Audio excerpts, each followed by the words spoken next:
Tennessee's home game Saturday against Georgia turned out to be one of the Vols' biggest recruiting weekends of the year, not surprisingly. The Vols hosted about a handful of official visitors last week. One of their scheduled visitors did not make it in, but still a huge weekend, lots of unofficial visitors as well.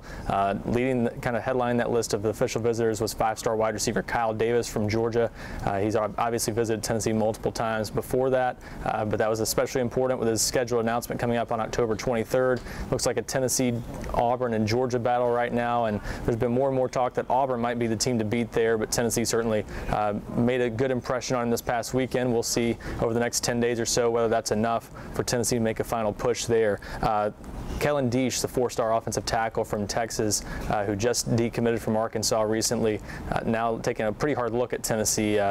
Tennessee was obviously in the mix long before this and was a team high on his list before he committed to Arkansas, but now the Vols are back in the picture there. Four-star wide receiver Donnie Corley of Michigan was back in town. It was his first time visiting Tennessee since the summer. He was in town for Orange Carpet Day back in June. Looks like Michigan State probably still the favorite there. Ohio State, Notre Dame, some other teams also in the picture. Michigan still trying there, but Tennessee's been high on his list for a while now, and I think they made a good impression again on him this past weekend.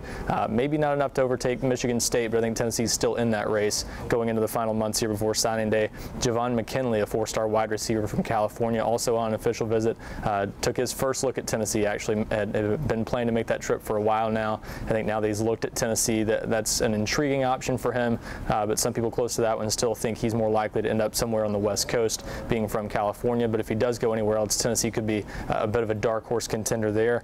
Jordan Woods, also a three-star defensive end from Florida, made it to Tennessee for the first time this past weekend on official visit. You don't see that too often, but we saw it this weekend with Javon McKinley and Jordan Woods. After taking his first look at Tennessee, it sounds like he's much more interested in the Vols even than he was before, so that they're perhaps a contender there going forward.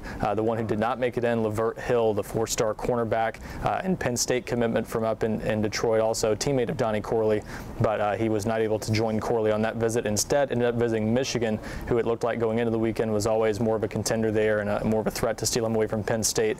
And it looks like Tennessee, barring something changing, is probably a real long shot there. They'll have to get him on campus if they want to be a contender for him. Among the unofficial visitors, five-star defensive tackle Derek Brown, his third time on campus in the past 6 months or so. In Tennessee, I think still an outside chance there, probably more so than one of the teams to beat, but probably more of a contender there than people might think. Georgia's been the longtime favorite in that one, with Auburn and Alabama also in there along with Tennessee. But some people may be sleeping on Tennessee as a contender there. Certainly wouldn't be surprised if they remain in that one until the end. He's going to announce his official visit soon. Five-star athlete Mecole Hardman from Georgia also is back in town. He's visited Tennessee a bunch of times, but big for Tennessee to win in front of him. He's seen some other big games, including the Oklahoma game last month.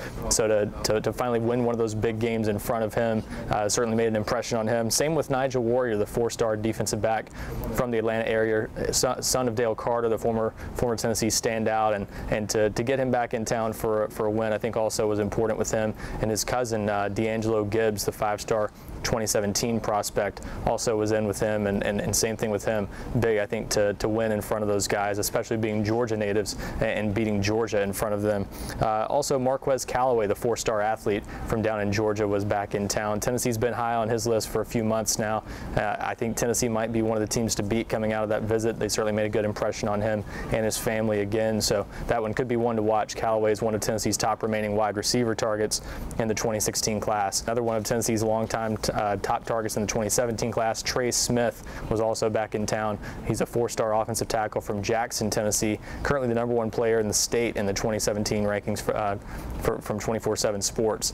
And even looking ahead to the 2018 class, Tennessee had some early targets in town, including five-star quarterback Trevor Lawrence. He's the early #1 player in the country in the 2018 class. He's in Cartersville, Georgia right now. That's where he lives, but he's originally from Upper East Tennessee and was born there, so he's certainly a guy who's liked Tennessee for a while now. Pretty much grew up a Tennessee fan and has some family in Tennessee, so definitely one to watch. Tennessee was once the early leader there, but still a long way to go in that one, and Georgia and a few other teams are in the mix there.